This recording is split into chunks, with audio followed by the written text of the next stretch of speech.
Last Halloween, a friend and I made a bet. And the bet was to see which one of us could get into better shape by this Halloween.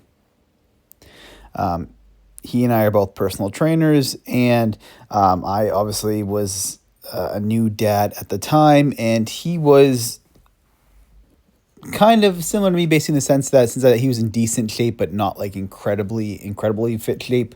And so for both of us, we wanted to kind of see, hey, who could get leaner by next year? And it was a good motivation because we were both kind of thinking about, hey, what are we going to do for Halloween next year? Who are we going to dress up as? For me and for this other person, Halloween tends to be like our favorite holiday. And so we were thinking about, hey, which one of us is going to get more ripped to play a certain character? Or dress up as a certain character. And so for the past year, we've been in competition. Now, this friend I don't see every single day. This is not like a daily person I run into. So every now and then I'll see him and we'll just kind of check in and see how we're doing. Ended up seeing him today. And I'm going to say right now, I am miles ahead of this person. I shouldn't miles, but I am quite a bit ahead of this person in terms of getting like ripped and lean, which was basically our goal. He and I both had a fair amount of muscle, so it's just a matter of just getting so you can get the leanest. And while my body fat is probably somewhere between 15 and 20%, maybe closer to 15-ish, I don't know, at the moment here, it's still, like I said, I'm still not super ripped yet. And with about less than a month left, I'm going to beat this person, but I'm probably not going to get quite as close as I kind of envisioned I'd get for Halloween to play the comic character I'm going to be. Perhaps more on that to follow. For those that follow my Instagram, maybe you'll see a couple photos. My point to the story is I am highly competitive. I am someone who will take the simplest of bets. And mind you, this bet, literally, the winner, the loser has to buy the winner a dinner. That's how simple this bet is. But for something as simple as one dinner, I basically spent the past year like dieting and getting probably in the best shape of my life, just to win this thing, just to prove that I am basically better than this other person, for lack of a better term. I am highly competitive. This is not something to be proud of. This is not something to like be like, oh wow, this is really impressive at all. In fact, in some ways, you should look at what I'm saying here and kind of go, all this just to win a bet. That's a little bit of an issue, right? Maybe there's an issue there. Just for an I told you so. Maybe there's an issue. But for me, I simply don't like to lose, and I am just very, very highly competitive for all the toxic reasons, I guess. The point to bring this around to writing is, if you are someone like me who is highly competitive and you decide you want to become a writer, want to become an author, that spirit and the idea can help you. That spirit and that idea can pull you through a lot of the kind of the rougher periods of time. But it is a very toxic quality, and it is something where you're going to have to check that attitude a lot of the times. The reason for it is that your only competition is yourself, is that you're trying to improve over yourself. That is the key to good writing, is trying to kind of outdo your own, outdo your last project, outdo your prior work. Going in and thinking that you're trying to prove someone else wrong, to prove to, even if it's to prove to the people who have said you couldn't do it. That kind of attitude is going to kind of hamper you at certain points. That's going to really push you at certain points into making some bad decisions and to be very, very short-sighted with your work. You need to be playing your game, for lack of a better term, to simply be better than last time. You're aiming to get your work better than it was before, not so much to disprove someone else wrong. With that being said, I'm going to be completely honest here and say that going into this project, I said before, this is a bit of a pause. I said before that when I went into this project that my goal and that my side mission of this project, my why for why I'm doing it in a sense, is to honor the family whose story I am basing this on.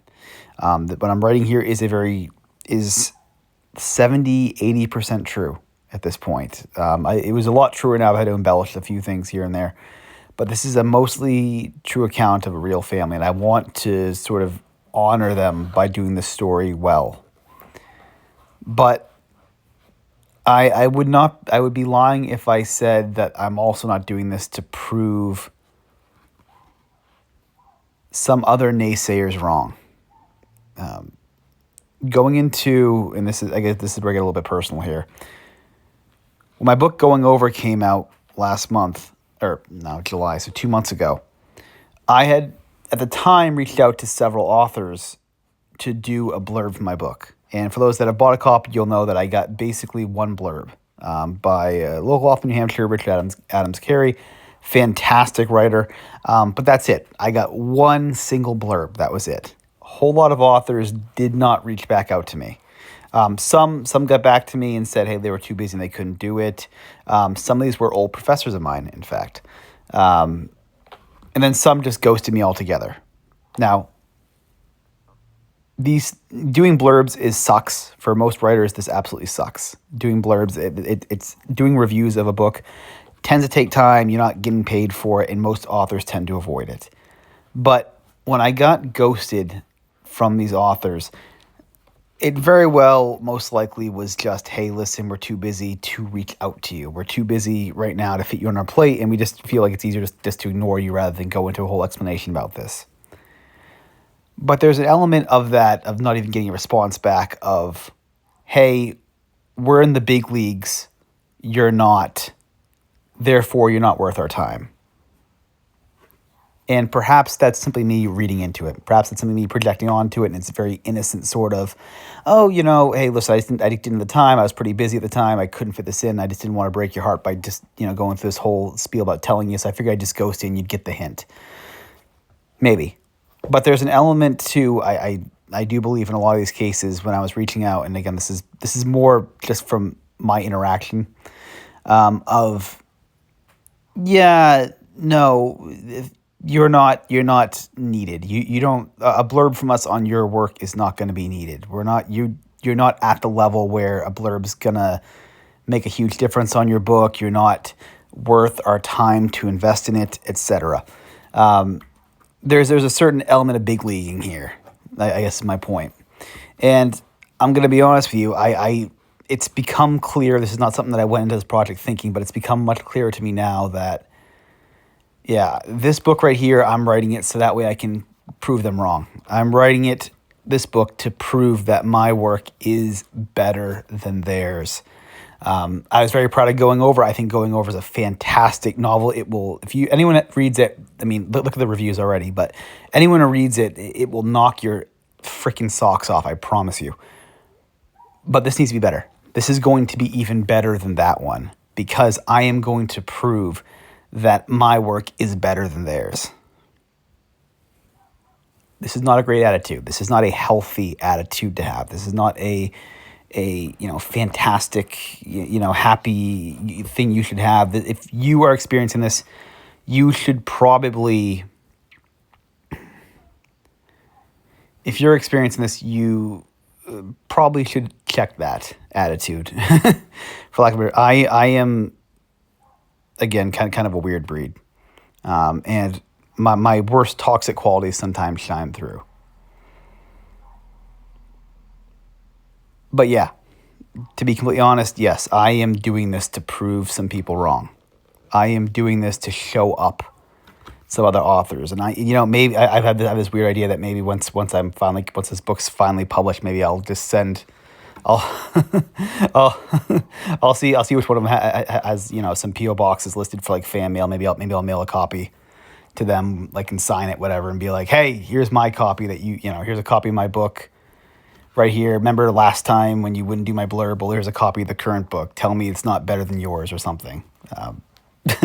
Most likely not. Most likely not. I won't do something that drastic. But yeah, I got a chip. I'll be honest. I have a chip on my shoulder right now, and it's today for some reason it's become a lot more clear to me just what that is.